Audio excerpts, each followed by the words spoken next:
¿Qué tipo de persona te imaginas si te preguntara cómo es un emprendedor? ¿Y un líder? ¿O tal vez un creador de empleos? ¿Alguno de ellos pasaría la prueba?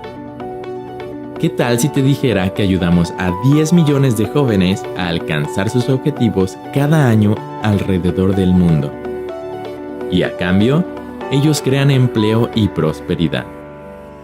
Junior Achievement JA ha preparado a los jóvenes para alcanzar carreras exitosas desde 1919 y nos puedes encontrar alrededor de todo el mundo en más de 100 países.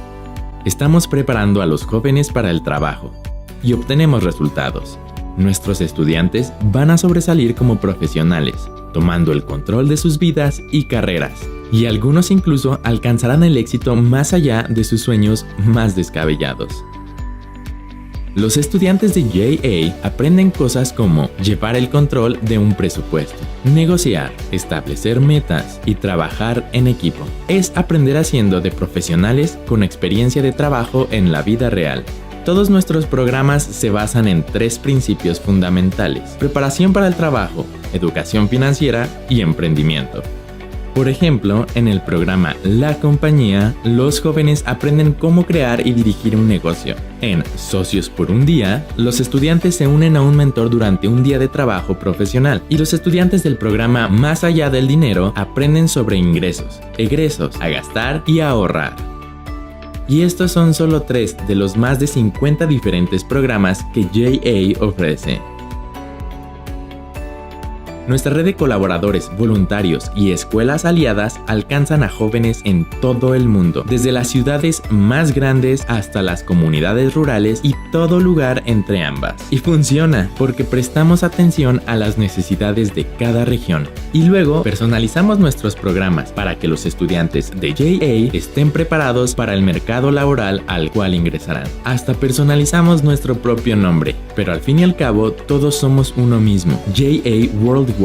Y el corazón de nuestra organización es el mismo en todas partes. JA inspira y prepara a los jóvenes para tener éxito en una economía global. No importa quiénes sean, ni dónde estén. Junior Achievement activa a los jóvenes para los empleos del futuro.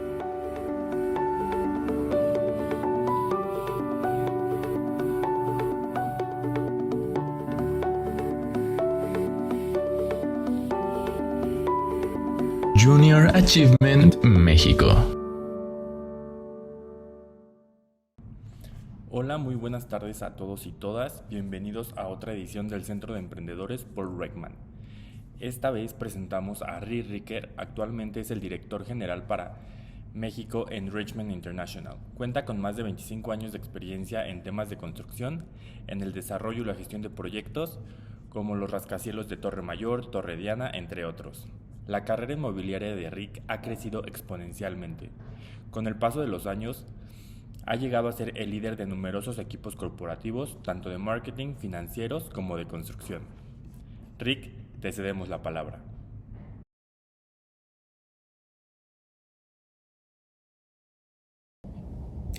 Bienvenidos a todos. Welcome to this episode of JA's Centro de Emprendedores. And happy holidays to everyone watching just before heading off on your year-end break. My name is Ricker. I'm proud to have been the leader of our Reichmann International Mexico team here at Torre Mayor for the past 25 years. During that time, I also had the privilege of working for and with Paul Reichmann for 16 of those years before his passing in 2013. I hope today I can pass along to each of you even a little of the entrepreneurial spirit that he inspired in me. You know, the Paul Reichmann story is an inspiration itself for all of us. Can you imagine escaping a military invasion during wartime at only 12 years old with just the clothes in your suitcase? That is exactly what happened with Paul and his family as the Nazis invaded Austria to begin World War II. The Reichmann family fled Europe and eventually landed in Canada with virtually nothing. Over the many years to follow, through much hard work, Paul Reichmann would go on to become one of the world's premier real estate developers. During his 50-year career, he constructed and invested in over 100 skyscrapers in Canada, the United States, Europe, and Mexico. By the way, I'm sure you have noticed I'm speaking English. Let me offer you Rick's tip number 1. Learn a second language, maybe even a third. I mean this both literally and figuratively. This graphic gives you some literal guidance, but let's go further and think figuratively too. Italian is the language of opera. Mathematics is the language of physics. In business, finance, accounting, marketing, and law are the languages you need to speak. Think about ways you can grow your vocabulary in each of these business languages as your life grows from being a teenager through your 20s and 30s and beyond. I'll come back to this concept about startups, jobs, and interviews later in today's conversation. At the same time as the Reichmann family was fleeing the war in Europe, my own father joined the U.S. Army and was stationed in Panama, guarding the canal during World War II. There he would meet and marry my own mother, a beautiful Latina lady from a small town in the interior who had made her own way to Panama City. My brother and I were born a couple of years after World War II in the Panama Canal Zone, where my father worked after the war ended. Unfortunately and sadly, my mother would die of natural causes when I was only 3 years old. And my father would move my brother and me back up to Maine, the U.S. state just north of Boston, where his own family had lived for many generations in a small town of less than 2,000 people. There he would quickly remarry, and we would begin a totally different life on a struggling, poor family farm with little in the way of heat or utilities or any real resources for that matter. Our family of 3 grew from Panama to 10 hungry mouths to feed within just a few years. Maybe some of you out there listening can identify with learning the value of hard manual labor at a very young age just to help your family survive.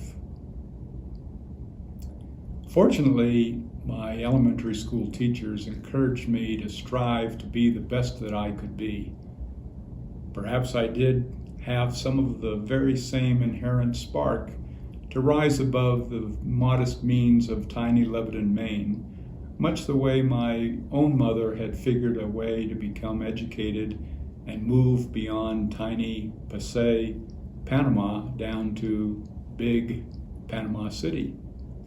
In any event, by the time I was 10 years old, I was writing away each year for the U.S. Military Academy catalogs to seek my intended path off the farm and into the larger world. Here's a video to visually tell you my story, from Panama to Maine and back.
Now, the message I would like you to take away from this video is that every one of us is the result and the summation of all of our own decisions in life.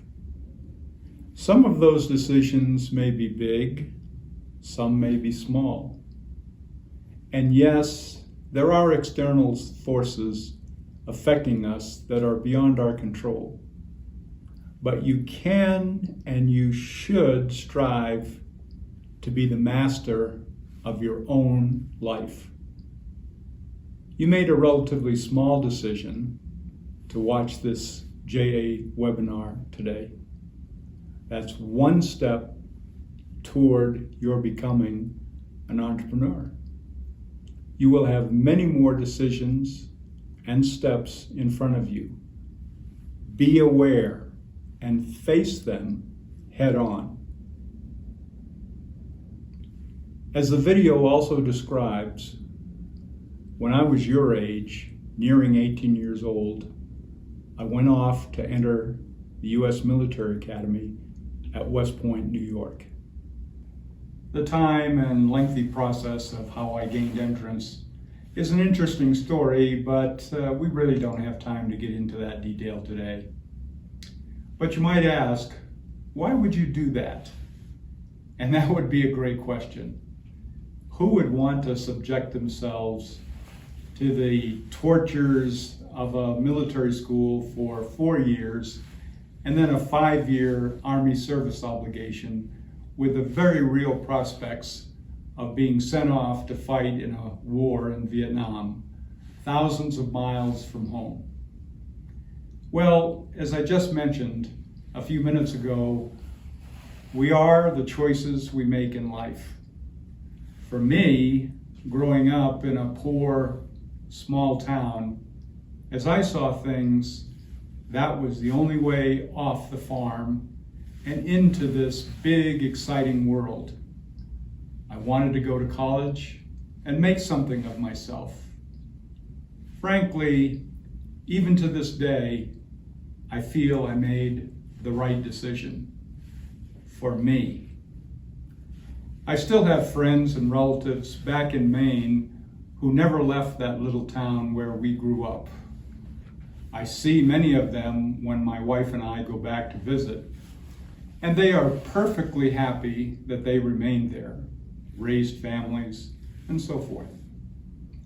We all make our own life choices and then live with them. After graduating from the academy with a Bachelor of Science degree in engineering, I might add, I did serve my 5 years in the Army, including a tour in Vietnam. The practice of leadership, especially under pressure, is probably the single greatest character trait I learned over those years at West Point and in the Army. A trait you might want to think how you can develop in yourself. For me then, an opportunity to enter the real estate development industry on a full-time basis was not truly available until I was in my late 20s. By the time I turned 30 years old, I also had 2 beautiful daughters.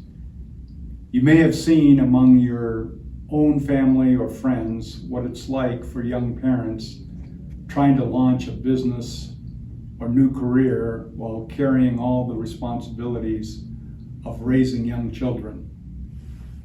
Very, very challenging to say the least. By the way, you might be interested to know that while all of this was happening to me in the 1970s, JA Mexico was just being born here in Mexico City. JA Worldwide was founded over 100 years ago, and JA Mexico is now approaching 50 years of service here in Mexico. Personally, I first got involved with JA in Colorado in the US during the mid-1980s, first as a volunteer, then as a local board member. Then I came on the JA Mexico board of directors in the early 2000s. JA is a great organization, and I hope you are learning from all that it has to offer. My 5 years in a military uniform convinced me that a career in the Army was not to be in my future. I started selling real estate part-time in the 1970s, mostly just because I needed the extra money. But I discovered that I loved the business. As I learned more, I gravitated toward the development side as a great combination of applying my engineering background with the opportunities to delve into all the other great creative fields. Design, finance, marketing, law. I loved it.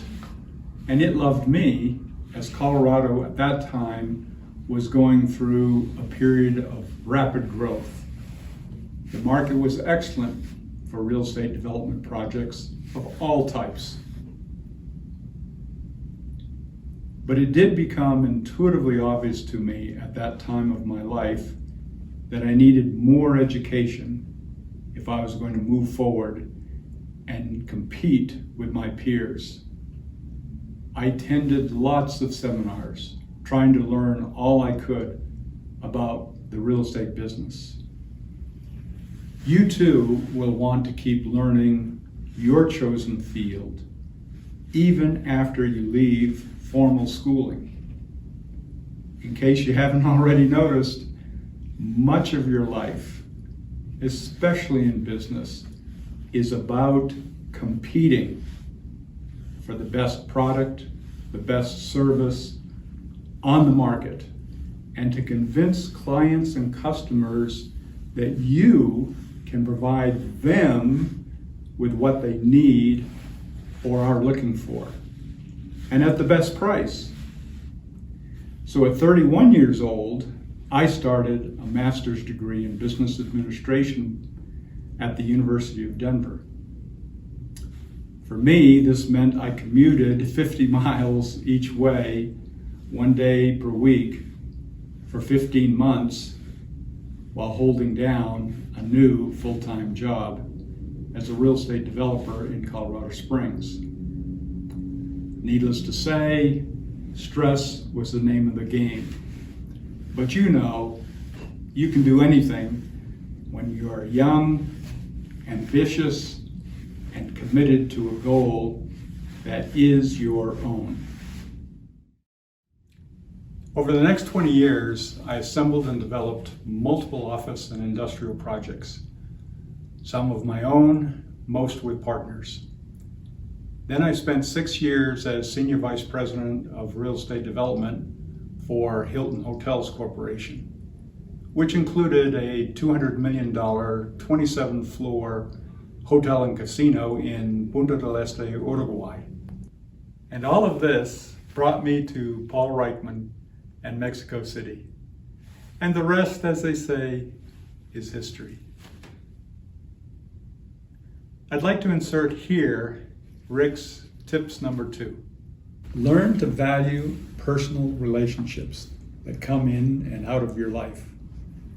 My beloved wife, whom I met and married here in Mexico City, would say, and I certainly would agree, that people come into your life for a reason, for a season, or for a lifetime.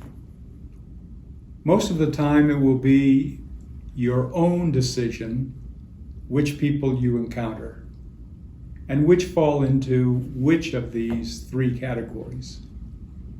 And of course, you too are moving into and out of other people's lives. The key is to be fully aware that this process is happening, and then value those personal relationships for whatever, whenever, and wherever they are in your life. Believe me, some of those relationships which you are forming right now at your age, even in your teens and as you enter your 20s, will be with you the rest of your life. And I cannot overestimate that last point.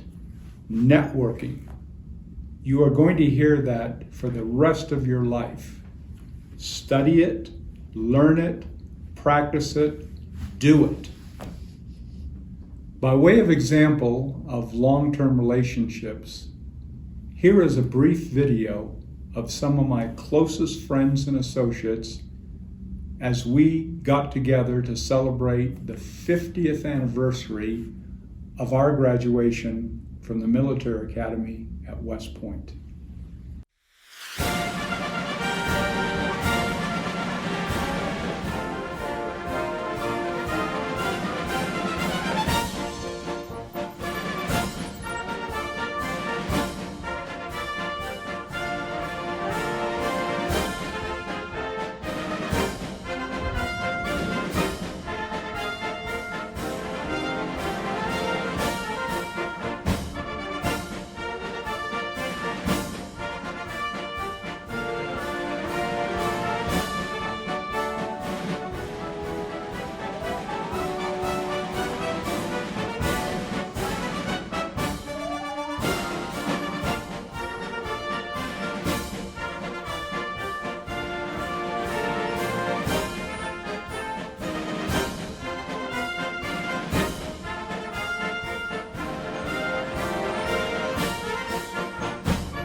As I alluded to earlier today in my talk with you, I want to help you with getting your first job or your first investor to start your new company.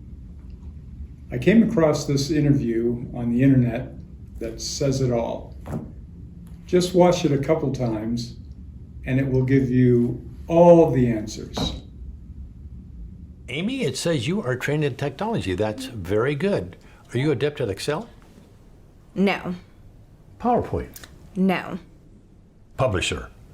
Not really. Exactly in what area of technology are you proficient? Snapchat, Pinterest, Instagram, Vine, Twitter. You know, the big ones. I'm surprised you didn't say Facebook. That's for old people, like my parents. That's funny. Well, Amy, when you're working for me, you have to have those kind of research skills because I'll send you things for you to comb through and get the answers and send them to me. So for that, you got to be really good at technology. For stuff like that, no problem. I'll just ask Siri. You'll just ask Siri? You know, Siri tell me this, Siri find me that. We're all good getting you the answers. Tell Siri I want you ready to go at 8 sharp each and every morning. I don't understand What don't you understand? what you just said. You don't understand be ready to go? No. You said 8, right? Yes. 8 like in the morning 8? Yes, in the morning. Yeah. That kind of doesn't work for me. Who gets up at 8? I do. I Skype with my French boyfriend in Paris until like 3 in the morning. I don't even get to Starbucks until like 10, where I order my grande chai tea latte, 3 pump skim milk, light water, 2% foam, extra hot, but not too hot. So if it's okay, I work best in the morning at 10:45. Wow. Amy, I don't think we're going to be a good fit. Why are you so negative? I can sense your hostilities, and right now I am not feeling very safe. I've been here for over 5 minutes, and the only nice thing you have said to me was nice resume, which I typed all night for this meeting with you. You've given me no guidance, no validation, no encouragement, no supervision. Is there an HR director somewhere? HR director? Yes, I need to speak to someone. I may have to take off today as a mental health day. Take the day off. Amy, look at me. You don't work here. Are you firing me? Okay, yes.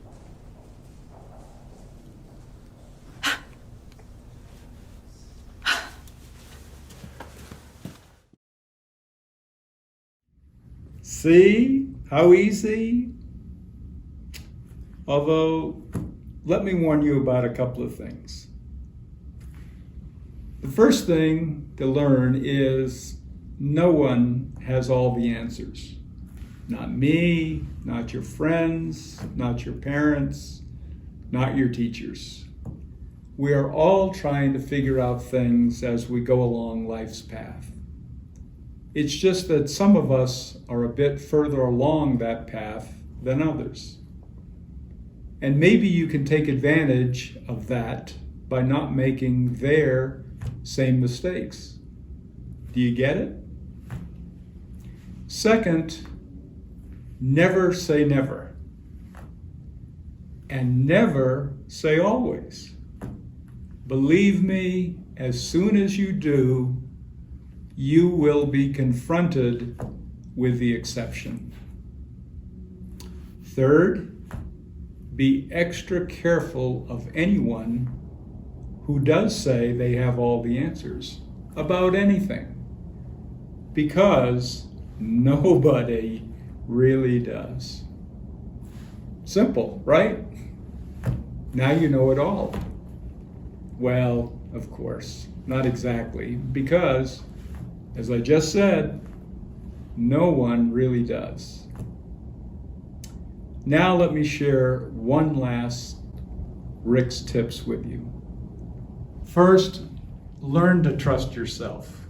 Or another way to say that is follow your instincts. You'll be surprised yourself how many times you do make the right choice. Whatever the situation, try to picture yourself in it. Then after a year, or 2, 5, or even 10 years, whether it's a business or a job or any other endeavor or relationship. The next one is fairly self-explanatory. Whether it is a job interview or an investment presentation for your startup. Do it right the first time. Next, dress the part. Whether you're talking to bankers, dress the part. If you're interviewing to be an assistant chef, dress the part. Dress to be successful in the job or activity you seek for yourself. Business folks go further in life by asking questions of the right people and then listening carefully to what and how they answer. I might even add that there's a lot of truth in the old saying that it is better to be quiet and be thought of as a fool than to open your mouth and remove all doubt. And lastly, do your homework. And here I'm not talking about school, although you ought to do whatever your teachers assign.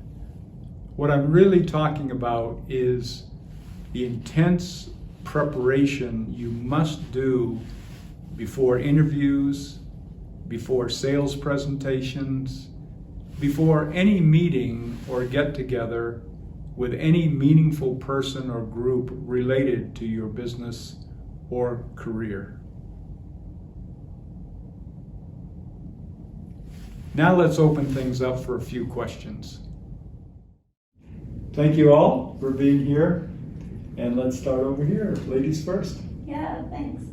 Hi, my name is Itzel, and I have a question. Young people currently have too many opportunities, but we come to have multiple internal worlds that make it difficult for us to notice to them. What would you say to those young people that they need to be able to learn their way and know their worth? Good question. Yeah, first and foremost, know that you're not alone. None of us are alone as we fight our own battles in our lives. If you know that, then the second thing I would say is look to either your parents, your friends, your teachers, perhaps a favorite aunt or uncle, or somebody that you can confide in to help get you over that hump. In the end, we each are responsible for ourselves.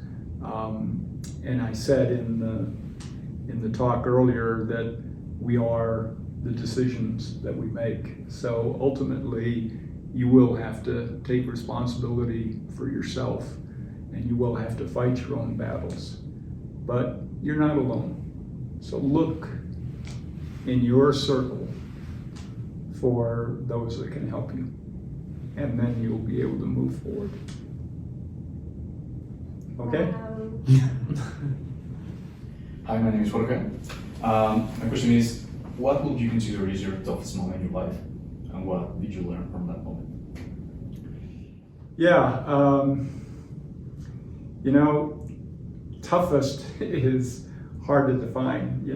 I've lived a lot longer than you have, Jorge.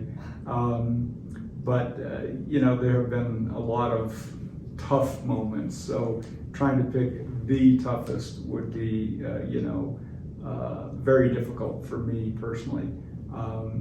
I've had tough moments, as you saw in the video, at wartime, and I did collect a Purple Heart, which brought me face on with being shot at.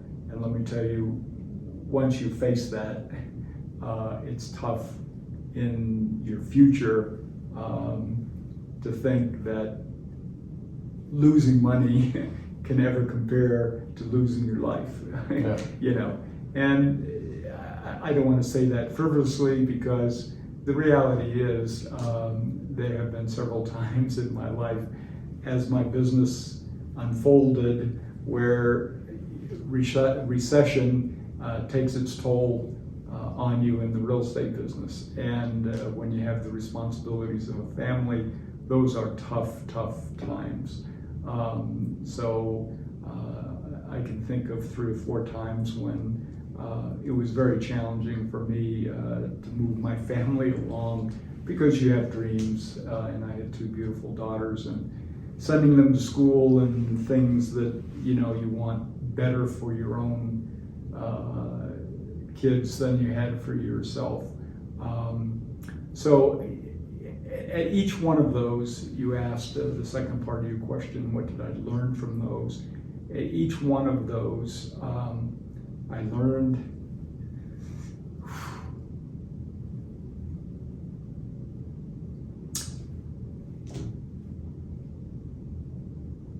what doesn't kill you makes you better,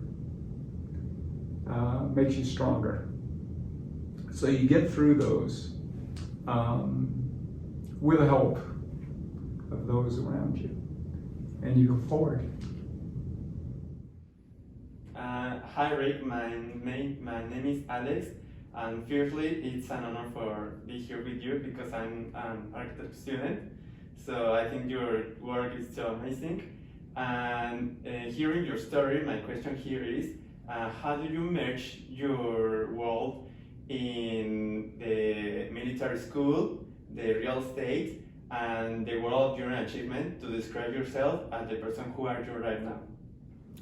Well, thank you, Alex, and congratulations for pursuing architecture. I wasn't smart enough to be an architect, that's why I became an engineer. And then I wasn't really good enough to be an engineer, so I went into real estate, at least that's the way we tell the story in the business.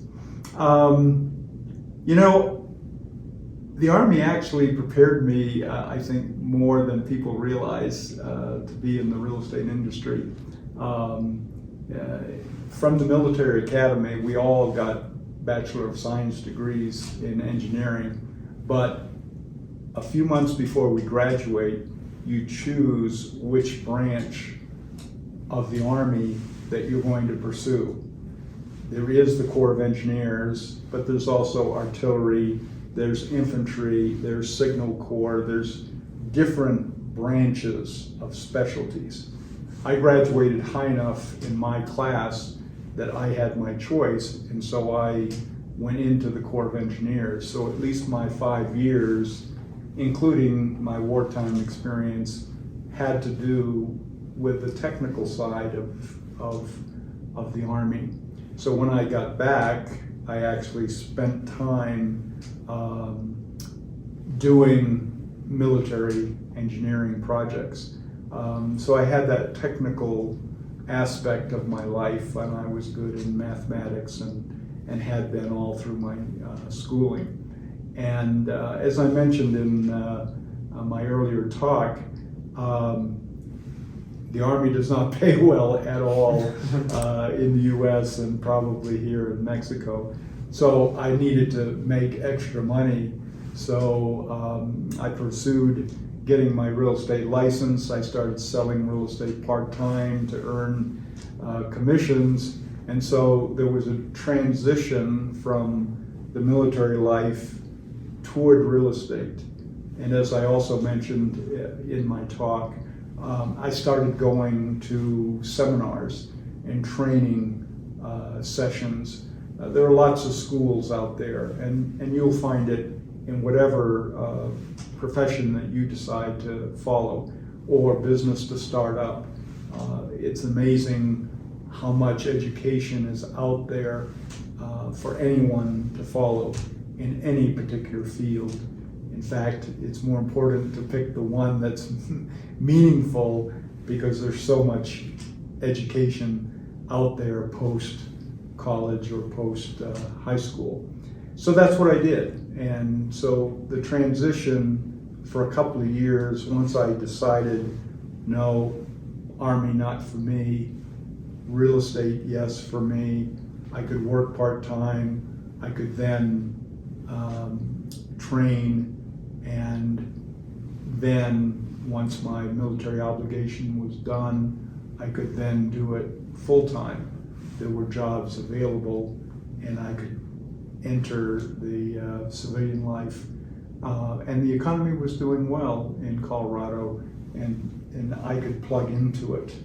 And after a couple of years of working for someone else, well then, as I also mentioned, I could compete with other people who were trying to do the same thing and eventually get my master's degree in business administration, eventually starting by the time I'm in my 30s to do my own projects. Junior achievement for me actually was non-existent in the state of Maine. I learned about it as an adult. So I started sponsoring kids about your age. I started being a volunteer. So I came along not as an opportunity to learn from JA, but to pass along what I had already learned as a entrepreneur and pass that along to kids in high school. In fact, actually, we were just starting up what was called then Project Business, which was for junior high school, kids a few years younger than you are. They were in the 6th, 7th grade, which was the program at the time. So, I didn't have the advantage that you have of at least beginning to understand something about how business works younger. I didn't really get to learn about it until I was probably 10 years older than you are. Hi, Rich. My name is Rodrigo, and it's a pleasure for me to meet you. And well, in the second rate chip that you gave us, someday I read this, stop giving 100 to people who give you 50. And what do you think about this? Well, that's a really good question, and I think I may use that in the future for myself. Because there are people, absolutely I would agree with you, there are people in this world who are sponges, there are takers and there are givers. And so you do have to seek out those who are balancing. I will say this about that though, that there are probably no people in this world who are worthless, because I always say, at the very least, they can serve as a bad example. In other words, even if they're only worth the 50%, then you can say to yourself, well, that's somebody I would never want to be like, or that's somebody that I would never do what they're doing. In other words, they can serve your purposes just by being somebody that you don't want to associate with. But that saying, if they're only giving you 50, don't give them 100, literally or figuratively, is probably a point well taken. And I might take that one step further as you grow older and you go to parties, cocktail parties, or business lunches, or activities like that, even if you're a volunteer, you'll come to find that there are people, if you say, hi, how are you doing? They will talk as long as you're willing to stand there and listen to them. And you'll have to develop a skill of how to move away from them, because that's not a conversation, is it? It's them talking and you're just simply an audience. If a conversation isn't back and forth, then don't waste your time. And that's another way of saying just what you said. All relationships have to be value for value. But as I described, people do come into your life for a reason, for a season, or for a lifetime. You just have to figure out which is that reason for you. Which of those three interactions is for you. And if it's the 5100, then maybe it's a short-term relationship as opposed to a long-term connection, a networking situation that can help you much further down the line. As I tried to say in that last video of my reunion back at West Point, some of those guys have been in my life even today. One of my best friends who I went to Vietnam with has been with me and helping my daughter and other things in my life for over 50 years. I mean, I would turn to him in many aspects of business as well as personal life, and vice versa. And I can name other people like that. So it's up to you, and certainly if it's 5100, that's not really value for value, is it? Thanks. And thank you all for your kind attention. Hi everyone, how are you?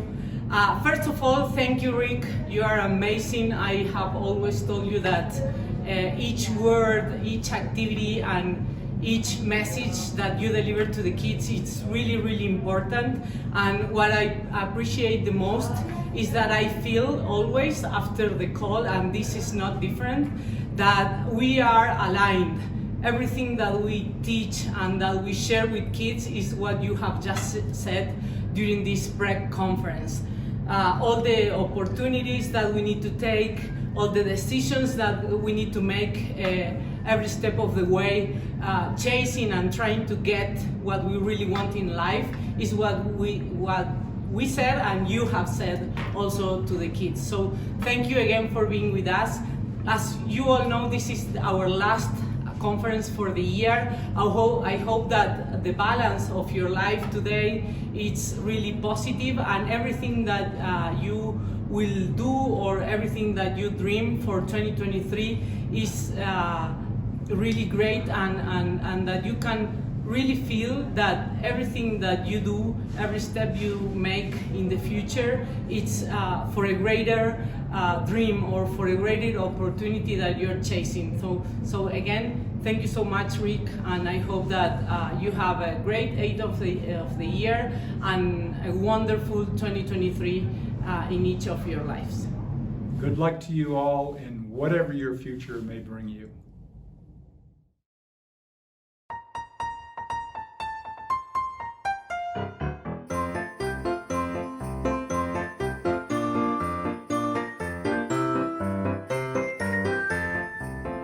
Go!